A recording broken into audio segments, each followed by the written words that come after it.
and confirm if we're live. And production, can you confirm if we're live, please? Yes, Sam, we're recording. Yeah, thank you very much. All right, we ready to kick things off, Sam? We are all set. Thank you, Rob. Okay. Good morning, everyone, and welcome to the SANDAG and San Diego County Air Pollution Control District Workshop. We're really excited to have this conversation with you this morning.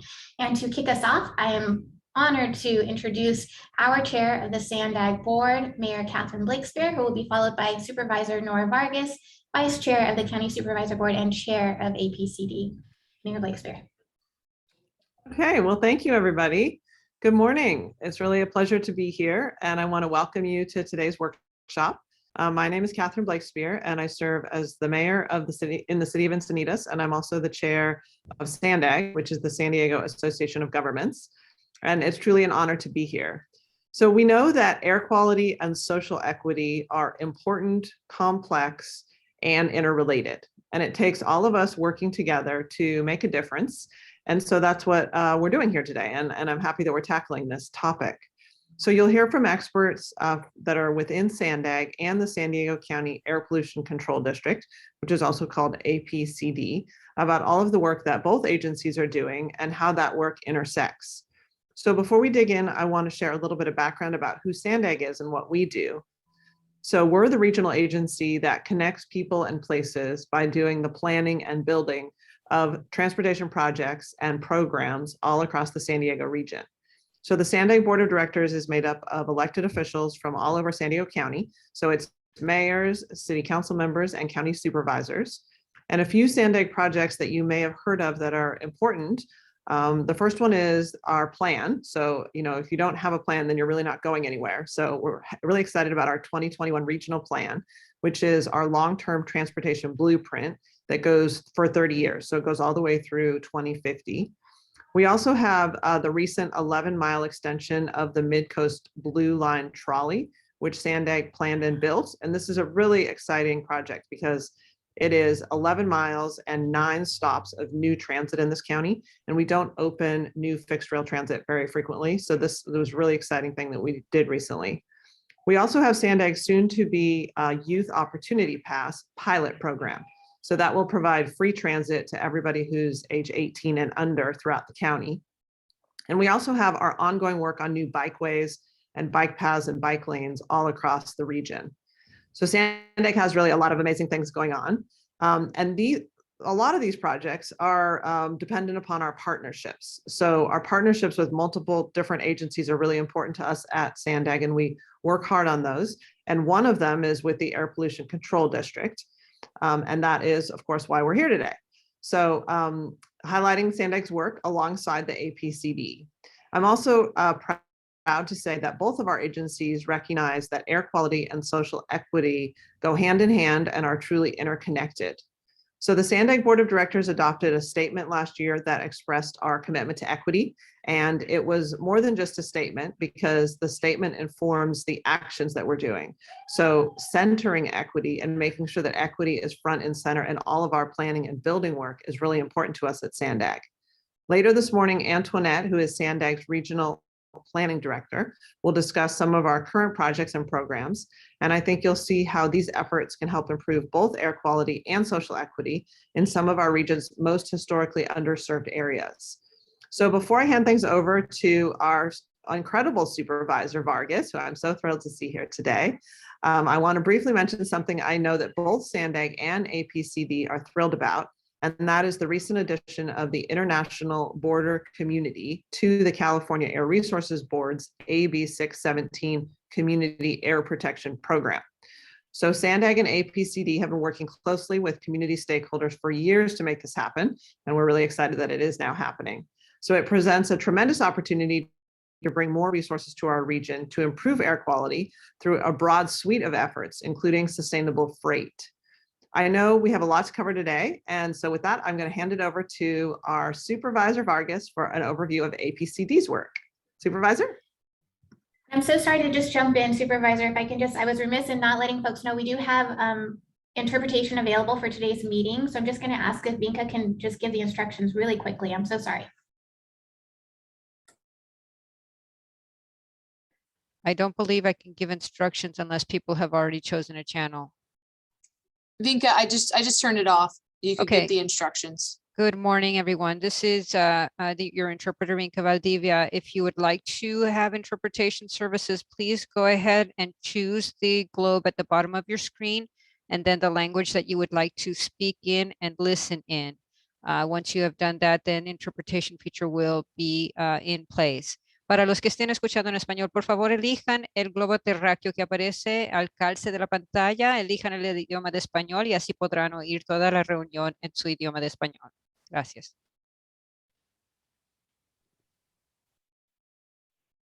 All right. Muchas gracias. And thank you so much, Mayor Blakespeare, especially for your leadership at SANDAG. And I am so proud to be the chair of transportation for SANDAG and your nomination of me for that role. And so I want to say first, thank you for that. And I'm excited that this is our first SANDAG and APCD workshop. I think we should be having more of these. I want to thank everybody for joining us today. And I want to say thank you to the staff for planning this workshop.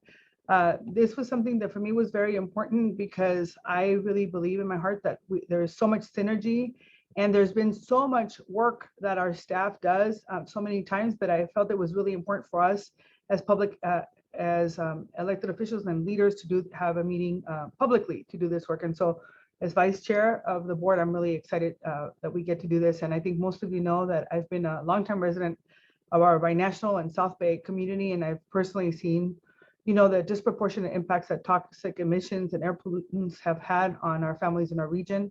And I've also experienced the need for transit and active transportation options in our region for years, and the lack of funding and transportation options have left our communities with limited access to resources, but things are changing.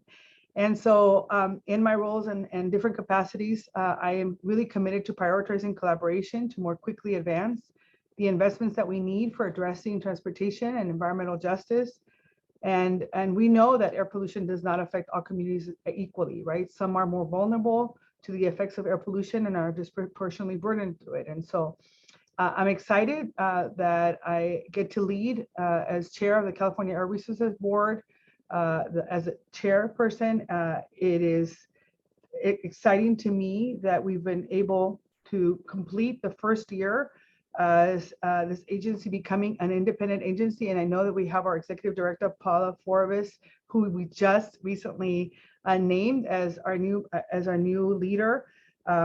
We have been doing a lot of great work, and she's going to share some information today, but it's a new day for APCD. It's a new day for the work that the organization has been doing.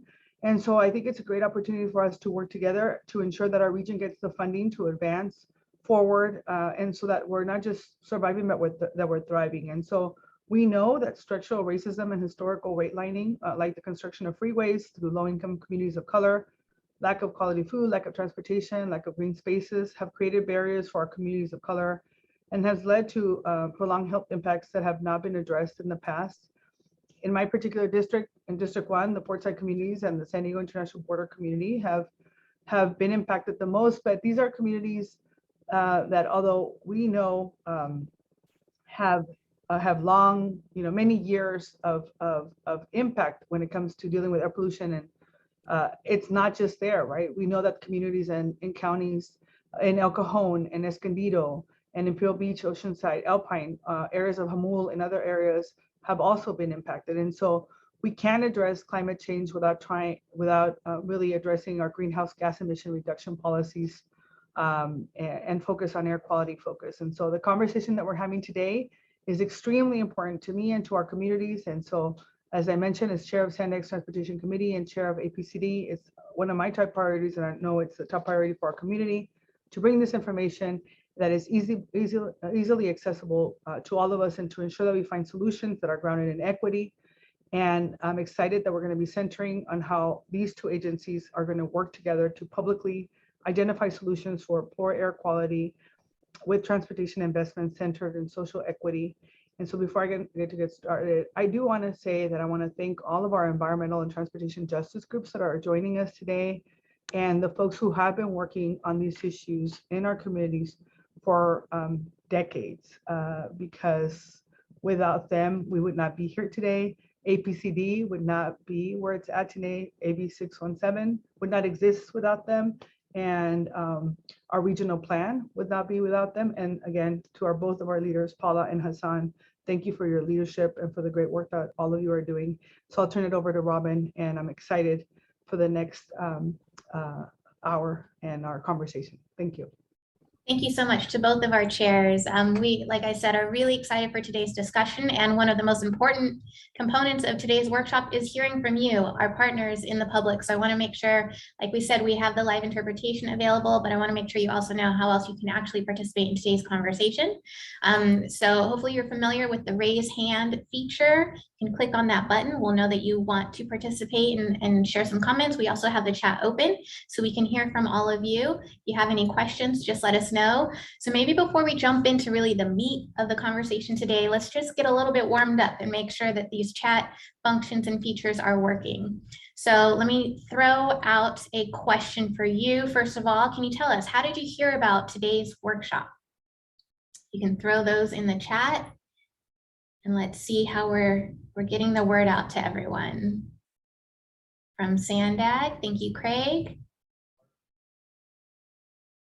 Tim got an email, Jack heard from APCD, and another email. Great, so we're reaching everyone. And of course, we always want to hear from you on if there's better ways to get the word out as well. Please share that. The next question we wanted to share with you today is, have you ever been to a SANDAG or an APCD meeting or workshop before? Like Supervisor Vargas said, this is just the first of many that we hope to have with our regional agencies. And we're interested to hear if you've had the chance to participate with us in the past. Tim, this is your first time. Welcome. Craig, we know you're a regular at SANDAG, especially on the 2021 regional plan. Good to see you again. And Ashley, thanks.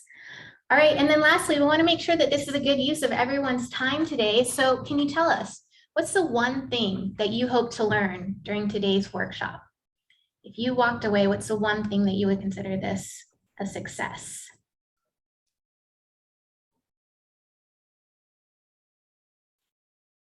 Okay, Tim's interested in PM 2.5. Just going to read some of these so our presenters can make sure to hit on these points during the presentation if possible. Anyone else have anything they want to make sure they learn today? Matt is interested in the issue of methane gas in our homes and businesses. And Jack, yes, definitely. We want to talk about collaboration, not only between our agencies, but with all of you as well. And Craig, thank you. All right, feel free to keep those comments going. We're going to be keeping an eye on the chat, but in the meantime, it's my pleasure to now introduce our CEO of SANDAG, Hassan Akrada, who's going to hand it over to his counterpart, Paula, over at the APCD right after. Hassan. Thank you, Robin, and thank you, Chair Blakespear, Supervisor Vargas. Greetings to my colleague, Paula Forbes, and congratulations in your position. I think grateful for all of you tuning in today for this joint workshop. I'm looking forward to more of these workshops as we move forward. As many of you know, we worked really hard for the last 2.5 years to adopt our regional transportation plan, and our board last December did that under the chairmanship of Mayor Blakespear and the chair of the Transportation Committee, Supervisor Vargas. We had a great public policy debate. Not all of it led to agreeing on anything, I think, but we at least communicated all the issues. We showed the region that, not only the region, actually, the state and the country, that a data-driven approach and reimagining the future of transportation system, that reducing air pollution, reducing greenhouse gas emission is a noble goal, but it's better done by a data-driven approach.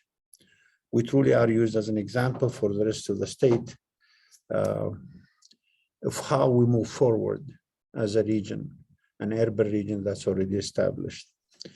The San Diego region obviously needs leaders like Air Quality Control District and SANDAG to work together for now, for the future. And I saw some of the people in the chat the concern about backtracking. We cannot backtrack. You know, if you lived in Southern California in the 60s, 70s, you know, you couldn't see the mountains from nearby. We've done a great job, but we cannot stop now. We have to maintain it and move forward.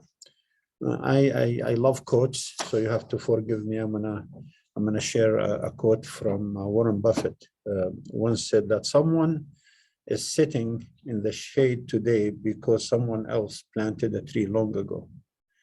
And these are the kind of things we need to think about. We might not enjoy the fruit of what we're working on today, but hopefully somebody in the future will get the plan up, dust it, and says, wow, this is a great idea. I wish we started in it. So today is an example of us partnering to start making progress toward the future. We owe it to the next generations to give them a system and give them an emission status and give them a greenhouse gas emission status that they will be proud of, because we inherited a good system from our fathers and great fathers.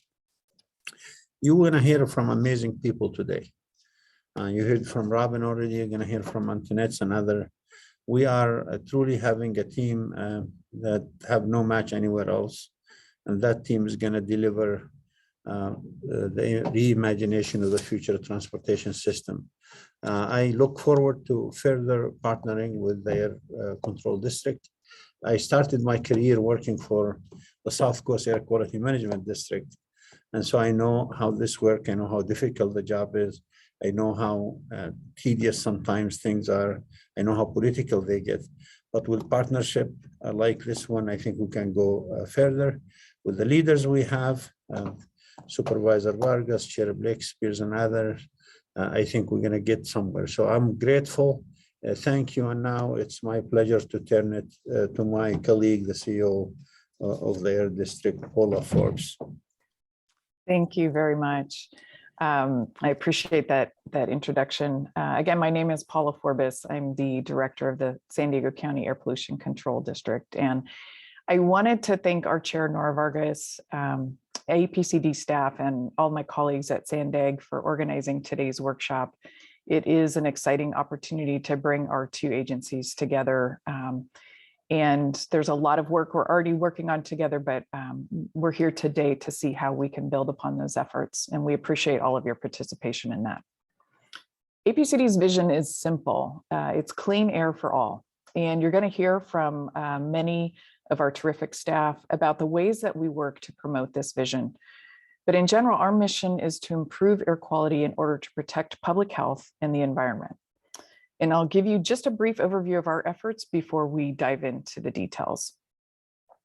So APCD works with state and federal agencies to control air pollution. And our major focus is on pollution from stationary sources such as power plants and gas stations. But we also assist with enforcement of rules that apply to mobile sources such as diesel trucks. To control emissions from stationary sources, APCD issues and annually renews operating permits to thousands of sources of air pollution, and we specify their air pollution control requirements. Permit holders include large industrial facilities such as factories and power plants, smaller commercial establishments such as gas stations and dry cleaners, and a wide range of government and other facilities operating boilers, emergency backup generators, and other regulated sources. APCD ensures compliance with these air pollution control requirements by inspecting these regulated facilities. And we are the only local air district in California with dedicated mobile source inspectors who assist the state in inspecting diesel-powered heavy-duty trucks and off-road equipment in the San Diego region. APCD secured placement of the no idling signs that are pictured in the graphic on the slide. And those have been installed in local communities where there have been problems with truck idling. We also offer incentive grant funding to encourage the use of clean technologies by private companies and public agencies. This funding helps to ensure cleaner cars, trucks, equipment, and facilities sooner than is required by regulation. The locomotives in this picture are an example of a project that we recently funded. And to track our progress, APCD monitors and reports air quality conditions throughout the region and in communities that are the most adversely impacted by air pollution. Our regional air monitoring network plays a critical role in assessing our clean air progress and in determining pollutant exposures throughout the region. We're also expanding our monitoring efforts by placing additional monitors in communities that have historically been disproportionately impacted by emissions of toxic air contaminants. APCD promotes equity for all of the region's residents by focusing additional resources in these communities, including the development of plans to promote equity and environmental justice in the portside communities, and one we're going to be starting soon in the international border community. And we've tightened our air toxics rule recently to ensure that local industries reduce the health risks associated with their emissions. Thank you so much for being part of our workshop today to discuss these efforts and how we can better build upon them to promote air quality and social equity in our region. Since many of our local air quality impacts stem from transportation, goods movement, and vehicle emissions, APCD works closely with SANDAG and their planning efforts to ensure the region can meet our air quality goals. So next on the agenda, you'll be hearing from Antoinette Meyer of SANDAG and Nick Cormier of APCD, who will discuss how our air quality planning efforts overlap and complement each other to promote air quality in our region. With that, I will turn it back over to Robin and say thank you very much. Again, we really appreciate your attendance today. Thanks so much, Paula. Thank you, Chair Blakespear, Chair Vargas, Hassan, and Paula again. I hope that everyone can see that from the very top of our organizations, our leadership is very much committed to the topics that we're discussing today. And now our staff is going to talk to you about exactly how we're turning these visions, these commitments into action on the ground, and how we hope to work with you, all of you, to continue to do this work throughout the region. So Antoinette Meyer is SANDAG's Director of Regional Planning, and she is going to kick us off. Thank you very much. Good morning. It's so great to see so many organizations represented here today. I'm really looking forward to the discussion portion of the workshop. But first, we have just a brief presentation that just highlights some of the key projects that we're working collaboratively with APCD on to address air quality, mobility, and equity in the region. So you heard from our leadership that the SANDAG Board of Directors adopted our 2021 regional plan. And this really serves as our blueprint for how the transportation system will develop, how the region will grow over the next 30 years. It's required by federal and state law and has to be updated every 4 years. But the current plan, the 21 plan, is very different from past plans. You know, historically, we've sort of assumed that the projects that had been in the plan for decades were still the right projects, and that included many roadway expansions. But if we truly want to address the climate crisis, we have to plan differently. We can't adopt plans and build projects that prioritize car travel. So with this plan, we started from scratch. We went through a very data-driven process to understand how people want to and need to move around the region. And we developed a transportation system around 3 primary goals. One, to reduce congestion, but not by expanding road base, instead by providing compelling alternatives to the private automobile, creating an equitable transportation system that really improves access for all communities, and then meeting our federal and state goals related to climate change, and specifically meeting the target that is set by the State Air Resources Board to reduce greenhouse gas emissions by 19% per capita by 2035. SANDAG and APCD staff work very closely on the federal air quality conformity requirements for the regional plan. We convene what's called the San Diego Region Conformity Working Group, and that group brings together a variety of regional, federal, and state regulatory agencies who ensure that the projects and the programs in the plan meet federal air quality goals and standards. So I'm going to hand it over to Nick from APCD to talk a little bit more about this process. Thanks, Antoinette, and thank you everyone for joining today. My name is Nick Cormier. I'm an air quality specialist with APCD, and air quality has improved significantly in San Diego County over the past few decades. But that said, ozone is the one criteria air pollutant in the region that does not currently meet state and federal ozone standards. And so as a result, APCD must prepare plans that demonstrate how, and in some cases when, those standards are going to be attained. For federal ozone standards, APCD prepares a state implementation plan, or SIP, which was last updated in 2020. The 2020 ozone SIP describes all rules and regulations that are or will be in place in order to attain the standards by deadlines required in the Clean Air Act. The SIP is approved by APCD's governing board and is then submitted to CARB and EPA for approval. One aspect of the SIP in which APCD and SANDAG work together is in the establishment of region-wide on-road transportation emission budgets, or limits. Mobile sources are the main driver of ozone formation in San Diego County, and consequently, reducing their emissions is critical in meeting state and federal standards. APCD collaborates with SANDAG and the Conformity Working Group in setting these budgets.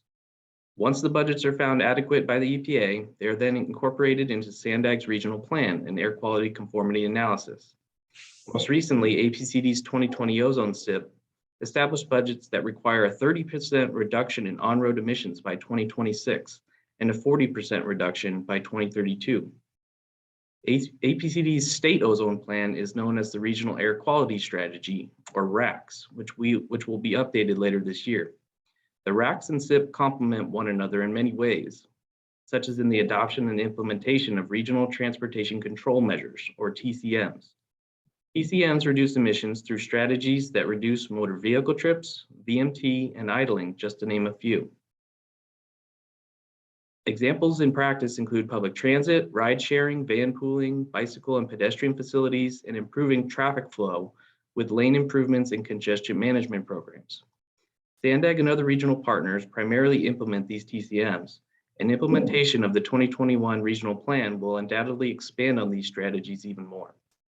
Ensuring SANDAG's regional plan and APCD's local air quality plans are in sync with one another is critical in meeting our region's state and federal obligations, and making sure the region continues to make progress in clean air for all. And I'll turn it back over to you, Antoinette. Thank you. So developing our regional plan and all of the programs and projects in the plan has to be a very collaborative process. We want to hear from everyone. We want to ensure that we're meeting the mobility needs of everyone in the region. So to support us with developing and implementing the plan, we convene a network of community-based organizations that represent state-designated environmental justice communities across the region. This network really helps us not only with outreach to the communities, getting information out to their communities, but they also ensure that their communities' voices are heard throughout the entire planning process. In addition to the regional plan, the CBO network was also absolutely instrumental in helping us to design a transit equity pilot program. You heard our board chair talk about it, that will offer free transit fares to youth 18 and under, and it will also improve frequencies and service hours of operation on key transit routes. I know our partners at APCD also do a significant amount of work to engage communities in all of their planning efforts, so I'll let Domingo share a bit more about their efforts. Thank you very much, Antoinette. So as my colleague Nick mentioned, we have been making progress to improve air quality as a region, but there are still some communities who are disproportionately burdened by localized air pollution. So through APCD's Community Air Protection Program, we partner with these communities to establish localized monitoring operations and develop strategies to reduce air pollution in their community. To participate in this statewide program, communities are selected by the California Air Resources Board, or CARB, largely based on their CalEnviroscreen scores. So CalEnviroscreen is a mapping tool that scores and ranks each census tract in the state based on environmental, health, and socioeconomic variables to identify the communities most burdened by air pollution. In the San Diego region, we have been working with the Portside community, which includes Sherman Heights, Logan Heights, Barrio Logan, and West National City, to implement this program. The map on the upper left corner of the slide shows the boundaries of the community and the air quality monitoring sites that are currently operating or planned for this community. Community leadership and multi-agency collaboration is a key component of the program to tackle the different air pollution challenges faced by the community. This collaboration is coordinated and led through a community steering committee. The Portside Community Steering Committee developed a community emissions reduction plan. Implementation of this plan by partner agencies such as APCD, SANDAG, CARB, the Port, the cities of San Diego and National City, Caltrans, the Navy, shipyards, SDG&E, and other partners will result in advancing the deployment of heavy-duty on-road electric trucks to demonstrate operational feasibility and reduce emissions within the Portside community, supporting dedicated truck routes to avoid truck impacts to local communities, supporting land uses that serve as a buffer between industrial and residential uses in the Portside community, reducing exposure to air pollution by incentivizing indoor filtration systems, improving transportation efficiencies, reducing diesel emissions from cargo handling equipment, reducing emissions from ships at berth and harbor craft, and promoting the adoption of zero-emission technologies. Last month, CARP selected the San Diego International Border Community to participate in this program. The map on the bottom left corner of the slide shows the boundaries for that community, including some initial air quality monitoring sites. Later this month, we will have our first community steering committee meeting for this community, and we will continue our partnership with SANDAG and other agencies to expand our monitoring activity and develop a community emissions reduction plan for the border community. Lastly, APCD is currently developing a framework for our Office of Environmental Justice, which will guide our work and engagement with the EJ communities to improve air quality and will formalize our integration of environmental justice and equity considerations throughout our programs and services. Additionally, we are developing a public participation plan to expand our outreach and increase public engagement in air quality matters. And I will turn it over back to you, Antoinette. Thank you, Domingo. It's really excellent. So the state of California has enacted some extremely ambitious policies to accelerate the transition to zero-emission vehicles. And this is really a big win for climate change, since more than 40% of emissions in California are from transportation. But the challenge we have is that the electric vehicle infrastructure is not keeping pace. We absolutely have to build more public charging very quickly if we want to give the public the confidence they need to go electric. So SANDAG partnered with both the California Energy Commission and APCD to invest $20 million in EV charging infrastructure over the next few years. And this is a rebate program. It's called CAL-eVIP, the San Diego County Incentive Program. And we are incredibly happy that we have already exceeded our goal of allocating 25% of funding for disadvantaged communities. In fact, to date, 40% of funds have been reserved for projects in disadvantaged communities. In addition to CAL-eVIP, we're also working to develop a regional zero-emission vehicle incentive program. So this will help to support low and moderate income households with purchasing zero-emission vehicles. And then later this year, we plan to launch an e-bike incentive program, and that will build upon the County of San Diego's successful e-bike program called Pedal Ahead. So I'm going to hand it over to Kathy Kian, and she's going to talk about another really awesome multi-agency partnership that we have that's preparing the region to go electric. Kathy? Thanks, Antoinette. I'm Kathy Kian. I manage our incentive programs here at the Air Pollution Control District. And we know that mobile sources are the biggest source of greenhouse gas and air pollution in the region. And so in an effort to tackle that, we know that regional partnerships are going to be extraordinarily important in tackling that. One of those efforts is our Accelerate to Zero Emissions program. And that was formed to promote electric vehicles and infrastructure in the region. And I think we have a short video that'll tell you a little more about this effort. Have 8 million zero-emission vehicles by 2030.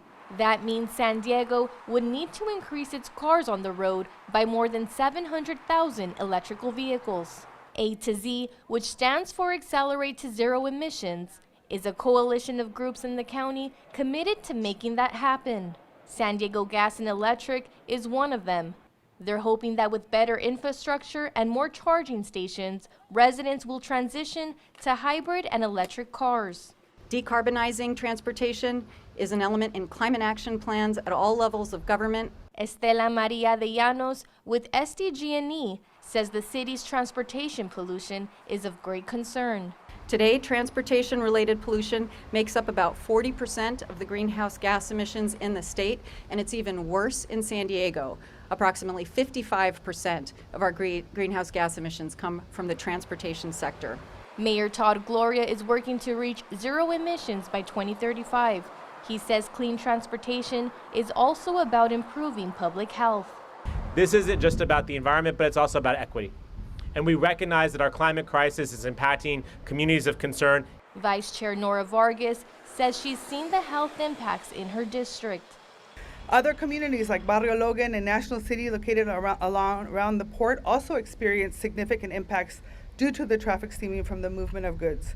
The A to Z collaborative includes stakeholders from SANDAG, County of San Diego, the city, and the Air Pollution Control District. Alexandra Rangel, KPBS News. As you can see, we're working broadly to try and pull all of the stakeholders together, and we really value our partnerships with all of them, especially SANDAG. And with that, I'll hand it back to Antoinette. Thank you. So far, we've focused pretty heavily on passenger vehicles, but the electrification of commercial vehicles is really essential to improving air quality, and especially for portside communities and communities in the border region that are really affected by these freight hubs. So both SANDAG's sustainable freight strategy and the medium and heavy duty zero emission vehicle blueprint are new efforts that are just kicking off and will develop plans for electrifying commercial fleets, along with other actions that are aimed at reducing the impact of goods movement on public health and transportation and air quality. I know our partners at APCD also have several incentive programs. They're not on the slide, but I want to give a shout out to those programs, which are really providing millions of dollars to help facilitate transition to cleaner technologies. This includes their Carl Moyer program, the Community Air Protection Program, and their Goods Movement Emissions Reduction Program, just to name a few. So last, I'd like to take a moment to highlight a handful of projects underway in the South Bay communities that will really improve mobility and air quality. So continuing with that theme of goods movement, we are working with state, federal, local, and Mexican partners to build a new state-of-the-art border crossing that we call Otay Mesa East. And this project will implement technology solutions that significantly improve cross-border travel and reduce those really long wait times that contribute to emissions from vehicles idling for up to many hours at a time. In fact, this project is expected to reduce peak wait times at the existing ports of entry by 50% on opening day, so that's significant.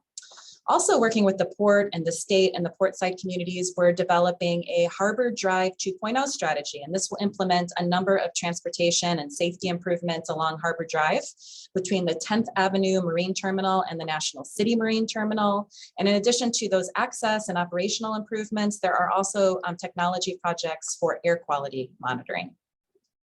The Border to Bayshore Bikeway is a nearly 7-mile active transportation facility that will provide safe infrastructure connecting the border in San Ysidro to the Bayshore Bikeway in Imperial Beach. And then planning is underway for the proposed Purple Line, which will provide a new high-speed rail connection from the border to the region's major job centers. And at the same time, we're also evaluating options for increasing speeds and frequency of the Blue Line trolley service. And then we are really excited to begin work on developing the San Ysidro Mobility Hub. This project will lead to both transportation and land use improvements at the transit center and the surrounding communities. And our goal is really to transform this gateway into a place where it is safe and easy to get around without a car. We want it to be a welcoming experience and not just a place that you pass through, but really truly a destination. So now with that, I'd like to hand it back to Supervisor Vargas to kick off the community forum. Thank you so much. Thank you, and thank you for all the wonderful information, and for everybody who's on both sides, both agencies, who's doing so much work to ensure that our communities have access to these resources. And I know there's a lot of questions on the chat, but I would like to now start the community forum portion of the agenda, which will help us in making sure that we gather a lot more information. And so I would like to call upon Kyle Hiscala from Environmental Health Coalition to share their work with regard to air quality and social equity. Kyle?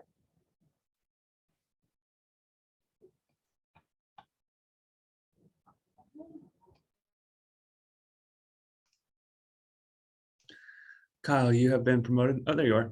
You're all set. Thank you so much for allowing me some time to present today. I just have a couple of slides. A lot has been touched upon around the intersections of air quality, environmental justice, and climate change. So I wanted to offer up some slides that we've developed as educational tools for talking about these topics. Problem number one, which has been touched upon already, is that air pollution is concentrated in environmental justice communities along the portside communities. The image on the left shows, heavy duty diesel trucks concentrated in and around warehouses and industries located next to homes. And so on the right, you can see a map of diesel particulate matter concentrations. And the red represents the higher concentrations of diesel particulate matter, which comes from diesel trucks, heavy duty diesel trucks. This is an example of a community member, Emily Villagrana, that took photos of the pollution that builds up on her plants, her mailbox. You can see the photo on the right, the particulates, the pollution that can accumulate on things outside or even along windowsills. The photo on the left is a paper towel that the community member was able to show the difference between the dirt, which is the color on the left, and the soot that gathers on the mailbox, the leaves. So this is to distinguish between the pollution in the air that's coming from all of the sources in trucks, industry, and then the color of the dirt to show the difference. So problem number 2 is that we know that air pollution and climate change and climate pollution share sources. So the source on the left would be the heavy duty trucks, the industry, and both produce things like ozone, particulate matter 2.5, diesel particulate matter, which is damaging to health and the climate. So it causes lung disease, respiratory issues, and many other things, as well as contributing to climate change. And then on the bottom, we see that it also produces carbon dioxide, which is damaging to the climate. This is an example of the impacts. There are many, many health effects, but this chart shows the disparity in children's asthma emergency department rate visits per 10,000. On the left, we see the Logan community at 150, whereas in the middle, we have, on the right, we have the county average at 51 and the La Jolla average at 29. So the Logan asthma emergency rate visit is as much as 3 times higher than the county average and 5 times higher than the community of La Jolla. This slide I won't spend too much time on, but it just illustrates the different air pollution that is damaging to health on the left, things like nitrogen oxides and carbon monoxide, sulfur dioxides.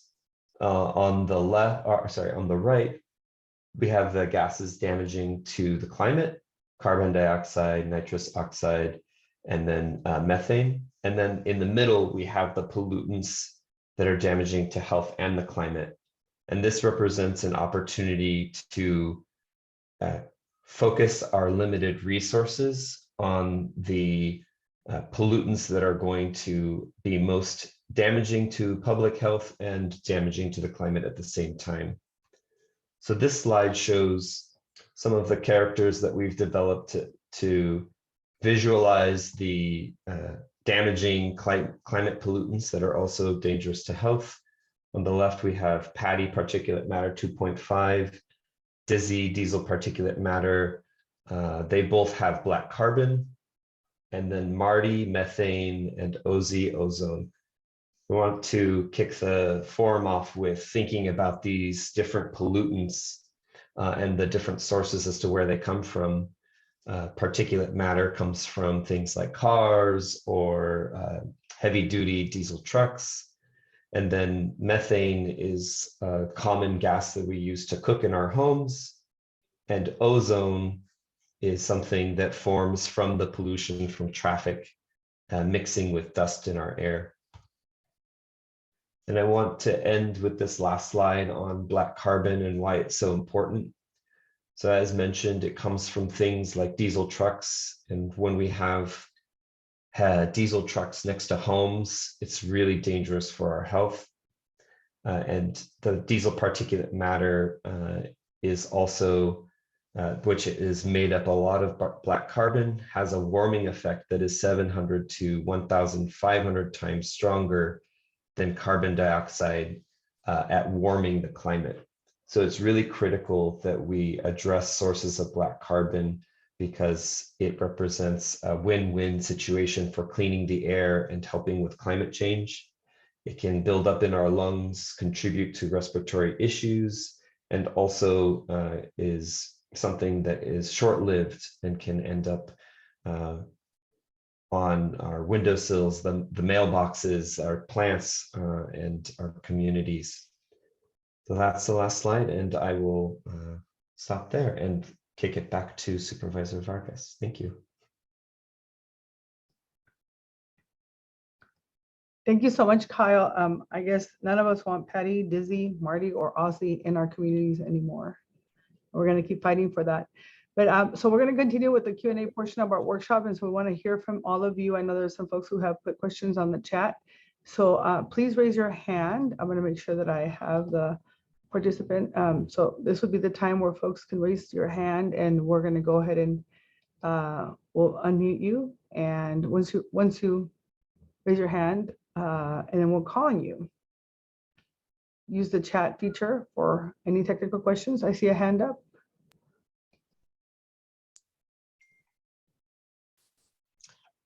Yes, the hand is by Greg Jones. Go ahead, sir. Hi, thank you very much. I appreciate this time. As is customary for me, I put lots of questions in the chat. Many have been answered already. I think it's dramatically important that there be regional coordination among all jurisdictions, the cities, the counties, SANDAG and APCD, to be on the same page and to reinforce each other for making all of these improvements. And just a little bit of historical perspective here. In 2011, the county adopted its new general plan with a major intent of limiting environmental impacts and climate change by controlling sprawl development. After that, there's documentation with comments from the environmental review through that process from APCD, where the county supposedly guaranteed that it would adhere to that plan in order to avoid significant environmental impacts. After that, the previous Board of Supervisors repeatedly violated that promise and approved sprawl developments, creating the additional problems that we have. So this underscores again why it's just dramatically important for everybody to be on the same page and for the agencies to reinforce each other with the promises that we've made. I really appreciate the transparency of this presentation today and the answers to my questions in the chat. Thank you so much. I appreciate it. Thank you. The next person is, I think, Matt. Yes, Matt, and then after Matt is Tim Balash. Good morning. This is Matthew Vasilakis with Climate Action Campaign. First, we want to thank SANDAG and APCD for fostering regional collaboration on critical challenges facing our communities in San Diego County. Obviously, your agencies have been working closely together for some time. We're really encouraged by the regional action to provide community feedback and address some of these really pressing issues. We really want to elevate the dangers of methane gas that exists in our communities right now.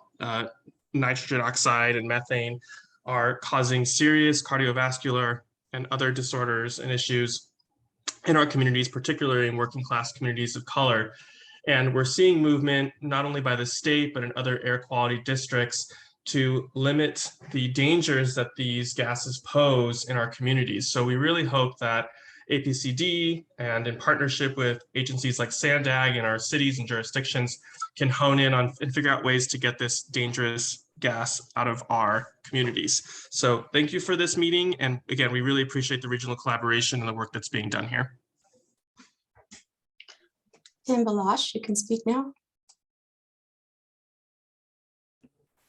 Thank you. Thank you for having this meeting. I hope you can hear me. I wanted to thank SANDAG and the member participants and the staff particularly appreciated today's presentations.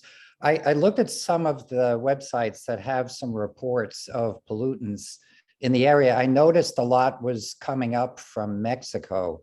And so I applaud SANDAG for making contact. I was wondering what their commitments are to reducing pollution that may be coming across the border. Are we just cleaning up our own messes? So thank you so much. The information today was great, and keep it up. Thank you. I don't see any other hand raised.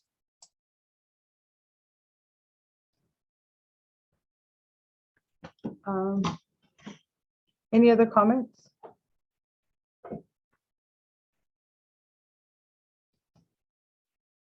Okay. All right, so I think that we've heard there's a lot of comments in the chat, and I think that there's a lot of, we've heard from everyone. I do see hands raised now on the attendees. I have a hand raised by Councilmember Jack Shu and Scott Cohen. Fantastic. Councilmember Shu. Thank you, Chair Vargas. I really wanted to wait until everyone, the public, had a chance to comment before I commented, since I'm sit both on the APC board and as an alternate on the SANDAG board. I really want to commend both agencies and staffs and the leadership of both to have this session. I learned a lot, and I also I'm anxious to move ahead with all the projects that we have come forward. I really also want to promote the idea of having outcome measures, actual health. So the other party that we need to, I think, incorporate is county health department and data on the actual health impacts of this air pollution, so that we do see a result of the work we do. So things like putting in more electric charging stations is, of course, something we need to do and need to do more rapidly. However, I also want to emphasize the need to really have an effect in these communities. So if we put in another 100 air charging stations in National City, are we going to really see an improvement in the number of people going to the hospital because of asthma attack? So I hope we can get to that kind of level of outcome measures as we go forward. I really do want to applaud all the participation we've had in this meeting so far, as well as the two agencies that are involved. Thank you so much. Thank you. You can go ahead, Scott Cohen. And after that, we have Rachel Loader. Thank you. And Gustavo de la Fuente. Thank you for having the meeting. I appreciate this. I think that making the transit free for young people is a fabulous idea that will have rewards for many years to come. Thank you for that.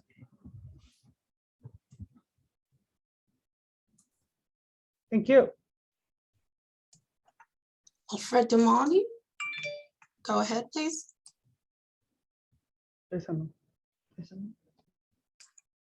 Gustavo de la Fuente, you can speak now.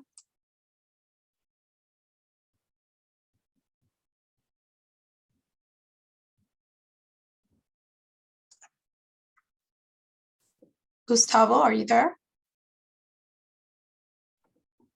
Gustavo, if you're trying to speak, you're muted on your computer. You've been unmuted on the Zoom platform.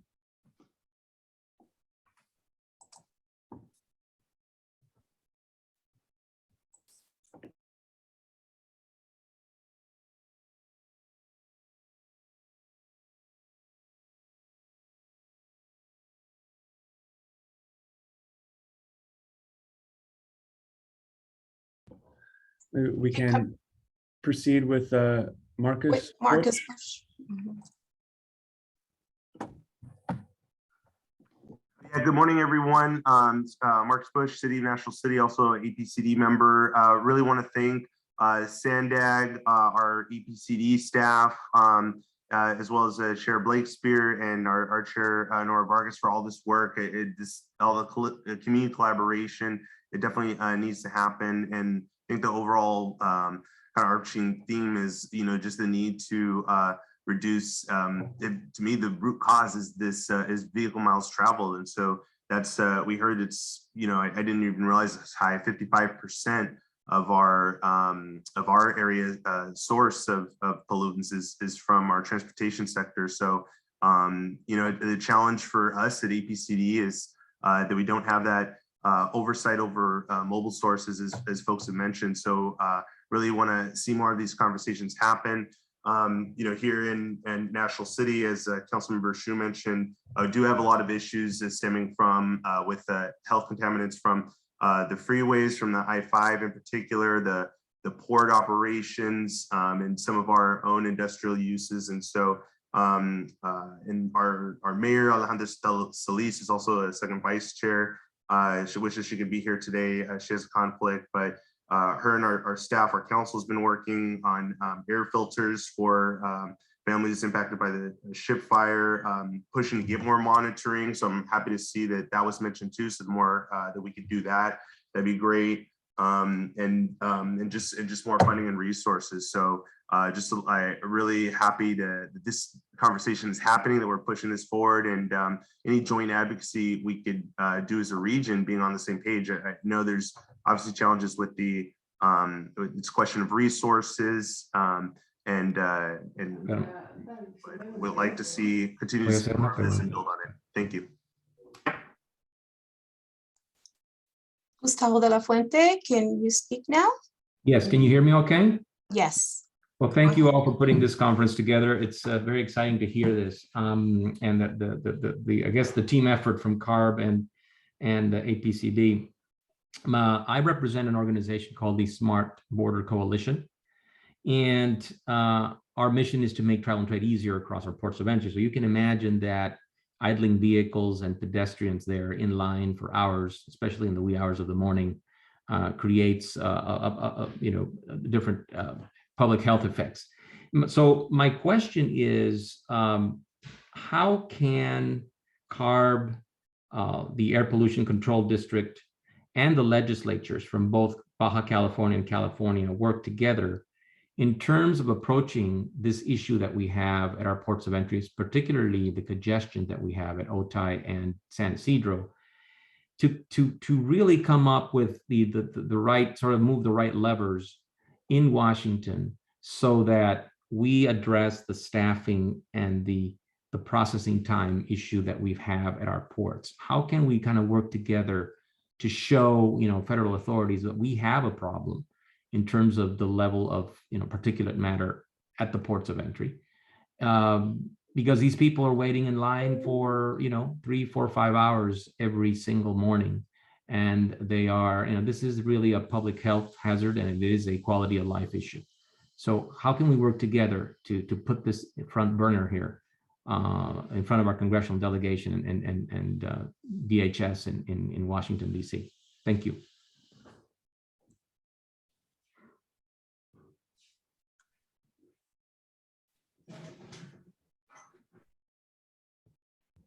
Thank you. Do you see another hand? I don't see any other hand raised at the moment, but I can check the chat to see if Supervisor Vargas, while we're checking the chat, there were 2 questions about what we're doing to collaborate with Mexico to reduce air pollution coming from the other side of the border. And I just want to address that really quickly. So we are working with Mexico to open a new port of entry, Otay Mesa East, and that will have a significant impact on border wait times, vehicle idling, and emissions across all of our ports of entry in the San Diego region. We also have venues for collaborating with Mexico on a regular basis. One is our working group called COBRO, the Committee on Binational and Regional Opportunities. And then SANDAG has a policy advisory committee called the Borders Committee that works with binational planning issues. There's a lot of work underway to collaborate with Mexico to address border congestion, mobility, air quality, and other quality of life issues in the San Diego region. Thank you, Antoinette. And then Domingo. Thank you. Thank you. So I also wanted to share from APCD side, we've facilitated the location of a monitoring site at the U.S. General Consulate in Tijuana to help measure air pollution south of the border. And we also participate in EPA's Border 2025 program, which is a federal program that is co-led between EPA and Semarnat, their Mexican counterpart. And we participate in the San Diego Tijuana Air Quality Task Force, where we get together with stakeholders from both sides of the border, including a number of government agencies from both sides, to discuss air quality challenges at the border area and try to tackle some of the some of those challenges and work through those as a binational region. So we also have that platform as well. Fantastic. Ms. Robin? Thank you. Maybe just continuing with this theme, I just wanted to respond to Gustavo's comments and say thank you so much. I know that we are coordinating with your coalition very closely on the future Otay Mesa East port of entry. We love anyone who wants to work with us to help raise the attention on this project, both at the state and the federal level. So we'll definitely plan to follow up with you and anyone else that may be interested, as this project is gaining steam. We are moving full steam ahead to break ground as soon as possible and open the port as soon as possible. It's all hands on deck. So thank you for your comments to help bring attention to the project, and we will definitely be following up. And then I would be remiss if I didn't mention that in my position as a new representative for CARB, we just supported $900,000 to the Environmental Health Coalition, San Isidro, and Casa Familiar, to ensure that we have additional dollars for education and information, particularly for the border region. And now San Isidro and Otay are considered communities of concern for CARB. And so I think there's a lot more resources. And I think that's the power of particularly why we wanted to bring both of these agencies together, because I think the synergy is there both at the federal, state, and local level to be having these conversations about how we're going to meet ultimately our carbon footprint, how we're going to reduce our carbon footprint, and how we're going to do that is by all of us coming together and having these discussions. And a lot of these discussions, I want to make sure that I'm very clear that a lot of it is happening staff to staff, but it was really important for us to have the opportunity to bring it and have these conversations at a public level, and for the community to know that the conversations are taking place, and for all of you to be able to have an opportunity to chime in and also be able to provide, to have questions and be part of an open dialogue as we're moving forward. And so hopefully this will only be the beginning of many more conversations as we're looking at our work regionally as agencies. So I don't know if Mayor Blakespear has any other comments to add before we close this session. I don't think the chair was able to stay the whole time. Oh, okay, thank you very much. And so with that, I just wanted to say again, thank you to Mayor Blakespear and for all her work, as well as I want to say thank you to Paula and Hassan, for both of us, for leading both agencies and for all the work that the team at both agencies have done.